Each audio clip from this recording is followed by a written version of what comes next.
नमस्कार दोस्तों, स्वागत है आप सभी का एक बार फिर से हमारे चैनल आध्यात्मिक ज्ञान पर। वास्तव में 1 जनवरी के दिन अगर आप यह उपाय कर लेते हो तो यकीनन आप पर मां लक्ष्मी की कृपा होगी और आप धनवान बन जाओगे। आप धनवान ना बने तो मुझे बताना दोस्तों। बस जो उपाय आपको बताए बताए जाए वह उपाय कर लेना। चलिए जानते हैं नए साल के दिन कौन से वृक्षों को छूने से हमारी गरीबी मिटती है। दोस्तों, आज के इस वीडियो में मैं आपको 3 ऐसे वर्षों के बारे में बताऊंगा। 3 में से कोई भी एक वृक्ष को आप छू लेते हैं तो तत्काल आपकी गरीबी मिट आएगी। इसमें आपको एक भोग भी छोड़ करके आना है। मैं सारी जानकारी आपको इस वीडियो में बताऊंगा। वीडियो में कंटिन्यू बने रहना। देखिए, हमारे हिंदू धर्म में पेड़ पौधों को देवी देवता मान करके, पेड़ पौधों को देव स्वरूप मानकर करके हम इनकी पूजा करते हैं। पर साइंस भी कहते हैं कि पेड़ पौधे मनुष्य को फ्री में प्राण वायु प्रदान करते हैं।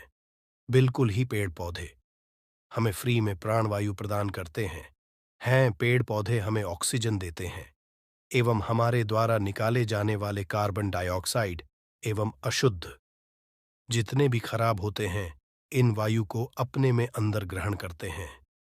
पेड़ पौधे स्वयं तेज धूप में तपता है एवं मनुष्य को शीतल छाया प्रदान करता है। पेड़ पौधे हमें कई तरह के फल फूल एवं जलाने के लिए लकड़ी भी प्रदान करते हैं। तो हमारे शास्त्रों में पेड़ पौधों को बहुत गुणकारी कह गए हैं। अनेक बीमारी का फ्री में उपचार पेड़ पौधों के माध्यम से, जड़ी बूटी के माध्यम से कर सकते हैं। दोस्तों, भगवान श्री कृष्णा भी पेड़ पौधों को बहुत ही महत्व दिए हैं। वृक्ष में जो पीपल के वृक्ष है, इसे वर्षों का राजा कहा जाता है क्योंकि पीपल वृक्ष की आयु अन्य वृक्षों की तुलना में बहुत अत्यधिक होती है।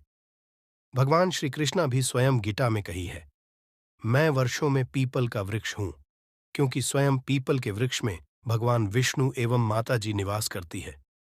तो आपको नए साल के दिन इस वृक्ष को छू करके आ जाना है। आपके गरीबी, रोग, दोष एवं समस्त अधिकार समाप्त हो जाएंगे।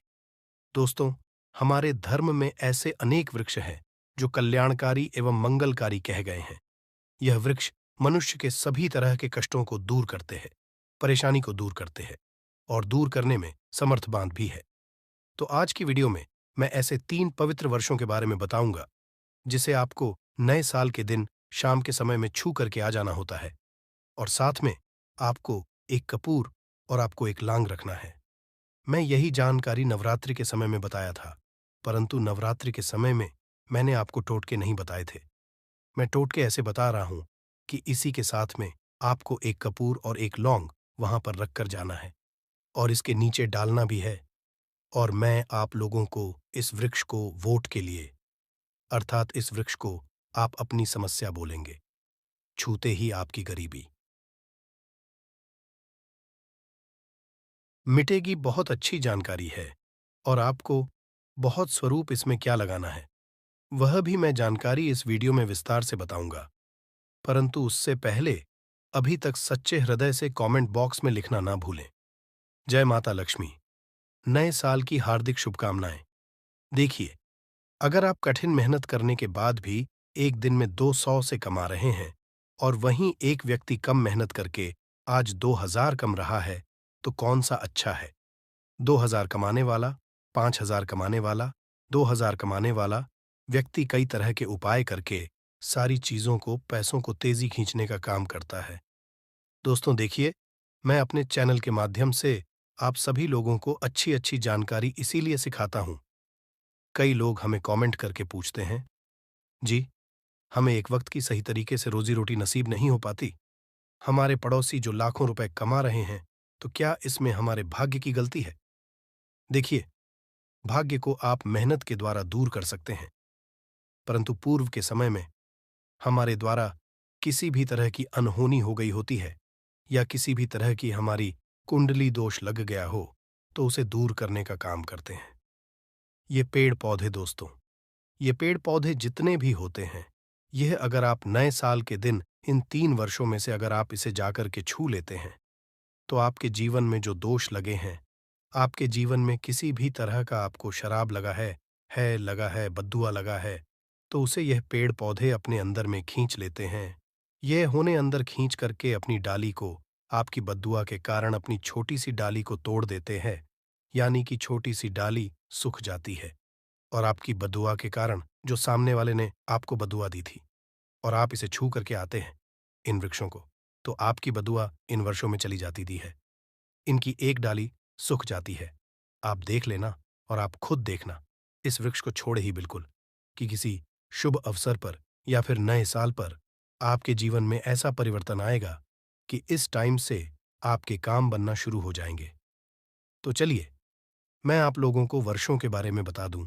मैं पहले वाले वीडियो में भी बता चुका हूं कि नवरात्रि के समय में बहुत ही उत्तम वृक्ष समझा जाता है।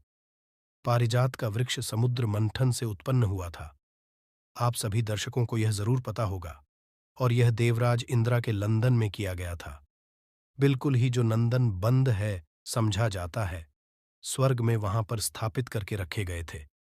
पारिजात वृक्ष भगवान श्री कृष्णा ने मानव जाति के जन कल्याण के लिए धरती लोक पर लाए थे। अगर किसी को हिंदू भाइयों को उनके बारे में जरूर पता होगा। सत्यभामा की कथा पढ़े है तो जानकारी मिल सकती है। आप सर्च करके गूगल में भी देख सकते हैं। ऐसा समझा जाता है कि मनुष्य के शरीर में कितनी भी ज्यादा थकान हो, बिल्कुल इस वृक्ष को छूते ये समाप्त हो जाती है। बहुत से लोग इस वृक्ष को थकान होने को बिल्कुल इस वृक्ष को छोटे हैं, क्योंकि हिंदू धर्म को मैं एक ऐसा प्रचारक बनाना चाहता हूं और इससे जुड़ी समझ जानकारी इस पर देना चाहता हूं। धर्म क्षेत्र से जुड़े हुए हैं सारे लोग हमें जानकारी सजा भी करते हैं। दोस्तों, इस वृक्ष के नीचे ध्यान से सुना। इस वृक्ष के नीचे आपको नए साल के जाना है और आपको घी का यहां पर दीपक जलाना है। अगर आप घी का दीपक जलाने में समर्थ नहीं हैं, तो कोई बात नहीं, आप कोई भी तेल का दीपक जला सकते हैं। सरसों के तेल का दीपक जला सकते हैं। आपको करना क्या है, एक लोग रखना है और एक कपूर रखना है, और आपको मनोकामना बोलना है कि है वृक्षराज, आप हमारी मनोकामना करें। आप मनोकामना वहां पर बोल देना। मैं यहां आपको नहीं कहूंगा, और इस वृक्ष को आपको छूना है, और छूने के बाद इस वृक्ष को पारिजात के वृक्ष को मक्खन का भोग लगाना है। पारिजात के वृक्ष पर स्वयं भगवान विष्णु जी, माता लक्ष्मी जी निवास करते हैं। शास्त्रों के अनुसार भगवान कृष्णा के यह स्वरूप कहे गए हैं, क्योंकि भगवान कृष्णा ने मानव जाति के कल्याण के लिए पारिजात के वृक्ष को नंदनवन से आए थे। तो इसे छूते ही अगर आपकी किसी भी तरह की है लगी हो, बद्दुआ लगी हो, किसी की बुरी नजर लगी हो, जिसके कारण आपके बंधे किस्मत के ताले खोल नहीं रही हैं, और आप चाहते हैं कि आपके बंधे किस्मत के ताले खुल जाए, बद्दुआ कट जाए, शनि दोष लगा हुआ है, कट जाए, तो इस वृक्ष हुए और आपको अपनी प्रार्थना बोली है कि हमारी गरीबी को मिटाए। इस तरह से छूटे हुए आपको प्रार्थना करना है, और एक लौंग, आपको एक कपूर तो जालना ही है, और उसके ऊपर में एक लाल डाल देना, और आपको मक्खन का भोग इसे लगा देना है। बिल्कुल ही आप उसे देखना, इस टाइम से आपके शरीर हल्का लगना शुरू हो जाएगा और आपकी है बद्दुआ मिट जाएगी। अब आप में से अधिकतर लोग बोलेंगे कि गुरुजी, हमारे घर के आसपास कोई पारिजात का वृक्ष नहीं है, तो हम क्या करें? तो चलिए, मैं दूसरा वृक्ष बताता हूं। तो दूसरे वृक्ष में है गुर्जार का वृक्ष, गुल्लार के वृक्ष को यहां पर मैं इतना उत्तम बताता हूं, क्योंकि गुलार के वृक्ष को स्वयं भगवान नारसिंह देव का वरदान हासिल है। क्योंकि गुलार के वृक्ष को नारसिंह देव ने स्वयं वरदान दिया है कि आपका वृक्ष पर एवं आपकी जो माता लक्ष्मी है, हम आपके वृक्ष पर निवास करेंगे। और ऐसा भी कहा जाता है कि गुलार के वृक्ष के पास से अगर मुद्दे को ले जाया जाए तो उसके सारे पुण्य को यह वृक्ष लेता है।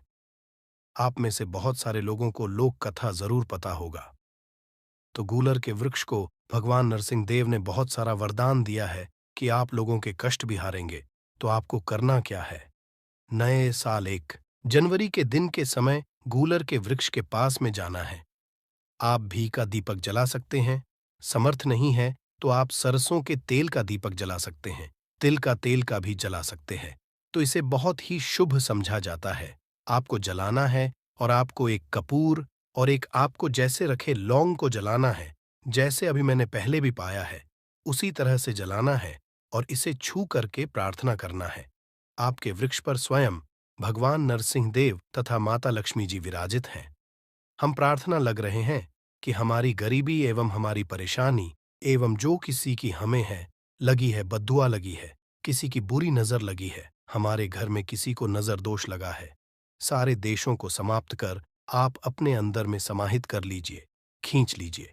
इस तरह से आपको प्रार्थना करना है और गूलर के वृक्ष को आपको बताशे का भोग लगाना है। बताशे आपको समर्पित कर देने हैं और उसी दिन आपको 5 गूलर के फल लाना है।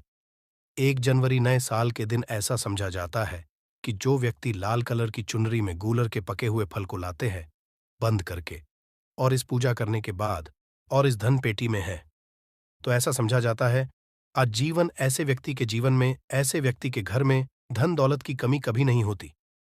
गूलर के वृक्ष को साक्षात माता लक्ष्मी के स्वरूप कह गए हैं। गूलर के वृक्ष पर माता लक्ष्मी विराजमान रहते हैं। तो आपको यही काम करना है। आपको प्रार्थना बोलते हुए आपको इसे छूना है और जो मैं प्रक्रिया बता रहा हूं, 5 इसके फल जरूर ले आना और ला करके नए साल के दिन पूजा पाठ करने के बाद आपको इसे अपने धन स्थान में जरूर है। आजीवन आपके जीवन में धन की कमी कभी नहीं होगी दोस्त। तो चलिए मैं आप लोगों को इसके बाद तीसरा पौधा बता देता हूं। तीसरे आधे में है बेल के वृक्ष में। आप लोगों को कई बार कई कथा में बता चुका हूं कि यह जो बेल के वृक्ष है, माता पार्वती के स्वरूप कह गए हैं। तो यह वृक्ष माता पार्वती के पसीने से उत्पन्न हुए स्कंदा पुराना में बहुत ही स्पष्ट तरीके से बताया गया है। इसके पेट में शिवा और डाली में पार्वती, जग में ब्रह्मा एवं विष्णु जी स्वयं रहते हैं। ऐसा समझा जाता है कि शिव मंदिर के समीप में जो बेल के वृक्ष हैं, इसके नीचे में अगर कोई भी व्यक्ति अगर नए साल के दिन संडे कल में इसे, वैसे तो इसे डेली जलाना चाहिए, परंतु अगर नए साल के दिन संडे कल में अगर भगवान शंकर जी का कोई विषय मंदिर है, तो उसके किनारे में जो कोई बेल का वृक्ष हो, वहां पर बिल्कुल आप एक घी का दीपक जला दीजिए, तो आपको धन गुण एवं नष्ट हो जाते हैं। कैसा भी आपके जीवन में पाप को दूर हो जाते हैं। तो आपको क्या है, माता लक्ष्मी को भी बेल के वृक्ष का अवतार लेना पड़ा था। एक कथा के अनुसार, इसके बारे में मैं कथा भी बता दूंगा कि क्यों माता लक्ष्मी को बेल को के रूप में बेल के वृक्ष में अवतरित होना पड़ा था। मैं इसके बारे में भी एक कथा भी आपको बता दूंगा। तो आपको नए साल के दिन बेल के वृक्ष के नीचे हो सके तो घी का दीपक जरूर चला जाएगा। बेल के वृक्ष को माता पार्वती तथा भगवान शंकर के स्वरूप ही, बेल की जो वृक्ष की जड़ होती है, इसके जो मूल भाग होते हैं, इसमें समस्त तीर्थ आकर के निवास करते हैं। इसीलिए सावन के महीने में कहा जाता है, जो लोग अगर तीर्थ धाम नहीं जा सकते, तीर्थ के दर्शन नहीं कर पाए, तो ऐसे व्यक्ति बेल वृक्ष के नीचे में 1 महीने तक घी का दीपक जला लेते हैं। तो संपूर्ण जितने भी तीर्थ होते हैं, इसके घूमने का बराबर पुण्य की हासिल होती है। मैं इसलिए सारी जानकारी, गुप्त रहस्य जानकारी बताता हूं, जिससे आप सभी दर्शकों को, कल्याणवासी दर्शकों का बिल्कुल आध्यात्मिक उन्नति हो। सभी को धन की जरूरत नहीं होती, किसी को पुण्य की हासिली की जरूरत होती है। कोई आध्यात्मिक उन्नति करना चाहते हैं, इसीलिए इस तरह के छोटे छोटे गुण भरे रहस्य जानकारी वीडियो बता देता हूं। दोस्तों, आप करना क्या है, 1 जनवरी नए साल के दिन इस वृक्ष को है माता पार्वती से प्रार्थना लगाना है कि है माता पार्वती, आप ही शक्ति स्वरूप है, लक्ष्मी है, आप ही संसार को चलने वाली देवी है। इस तरह से प्रार्थना करते हुए इस वृक्ष को छूना है और बोलना है, मेरी गरीबी मिटाए माता, मेरी निर्धनता को मिटाए, मेरे जीवन में चल रही परेशानियां, सारी परेशानियों को दूर करें।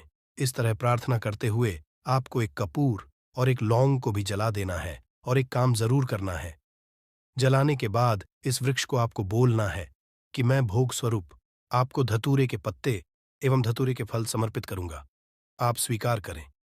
आपको धतूरे के फल एवं पुष्प को, पुष्प है तो पुष्प भी रख सकते हैं, फिर पेट रख दीजिए। और अब वृक्ष आपको छूना है, प्रार्थना करते हुए कि हमारी गरीबी मिटाए, हमारी निर्धनता मिटाए, बिल्कुल ही आपके जीवन में कभी नहीं आएगी।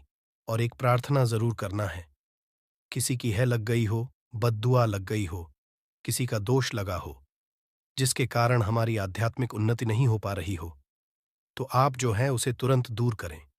शनि, राहु, केतु का अगर दोष प्रभाव लग रहा हो, नवग्रह में से कोई नवग्रह हमें पीड़ित कर रहा हो, या फिर किसी भी हमारे पूर्वजों द्वारा किसी भी तरह का हमें दोष लगा हो, क्योंकि पितृदोष लगने के कारण व्यक्ति की आत्मिक उन्नति भी नहीं हो पाती, तो आप बोलने की समस्त तरह को आप दूर करें अपने अंदर में खींच लीजिए और आप हमें दोष मुक्त कर दीजिए। तो इस तरह से आपको यह प्रार्थना करना है और एक काम आपको जरूर करना चाहिए। आपको नए साल के दिन धर्मशास्त्रों में कह गए हैं, बहुत सारे लोग भी बताते हैं, हमारे जी भी कहा करते थे, नए साल के दिन अगर बेल के वृक्ष की जड़ों में मिश्रित मिश्री आती है, खरी खरी, आप सभी दर्शकों को जरूर पता होगा, टाइप की होती है, तो आपको मिश्री डाला हुआ दूध अगर आप इनकी जद में डालते हैं तो ऐसा कहा गया है कि ऐसा व्यक्ति कभी निधन नहीं होते। ऐसे व्यक्ति के जीवन से किसी भी तरह से अगर लक्ष्मी रुष्ट हो चुकी हो, रुष्ट दूर हो जाते हैं। ऐसे व्यक्ति पर मां लक्ष्मी प्रसन्न होती है। ऐसे व्यक्ति के जीवन में धान का अभाव नहीं होता। ऐसे व्यक्ति फिर निरोग रहते हैं, हासिल होते हैं। आप चाहते हैं तो यही क्रिया नियम के वृक्ष पर भी कर सकते हैं। नियम के वृक्ष पर माता लक्ष्मी निवास करती है, समस्त देवी शक्ति निवास करते हैं। नियम के वृक्ष में अगर आप जो है नए साल के दिन ध्यान से सुना, नए साल की शाम के समय आपको एक गिलास या फिर एक लोटे सामर्थ्य के अनुसार तांबे के लोटे में आपको दूध डाल करके उनके इन्हें जो है अभिषेक करना चाहिए। इनको जग में डालना चाहिए, परंतु आप मीठा दूध ही डालना है, इनकी जद में डालना है और गरीबी मिटाने की प्रार्थना करना है कि हमारे कर्ज का भार दूर हो, या फिर जीवन में जो किसी भी तरह की जो परेशानी है वह परेशानी भी बोल देना। वह परेशानी तत्काल या वृक्ष समाप्त करते हैं और आपको इस छू करके आ जाना है दोस्तों, जनहित एवं कल्याण के। ये इस वीडियो को आगे जरूर शेयर करना, हो सकता है आपका एक शेयर जिंदगी को बर्बाद होने से बचा सके। और कमेंट बॉक्स में सच्चे हृदय से लिखना ना भूले, जय माता लक्ष्मी माता रानी। आपकी सभी इच्छा जरूर पूर्ण करें। अगर आपको भगवान से जुड़े बातें और जानना है तो इस चैनल को सब्सक्राइब करें, फिर आप इस चैनल पर भी जाकर देख सकते हैं। बहुत सी वीडियो हमने बनाई है और जिन पर आपको बहुत अच्छी अच्छी ज्ञान की बातें पता लग जाएंगे, तो एक हमारे चैनल पर भी आप जरूर देखिए। आशा है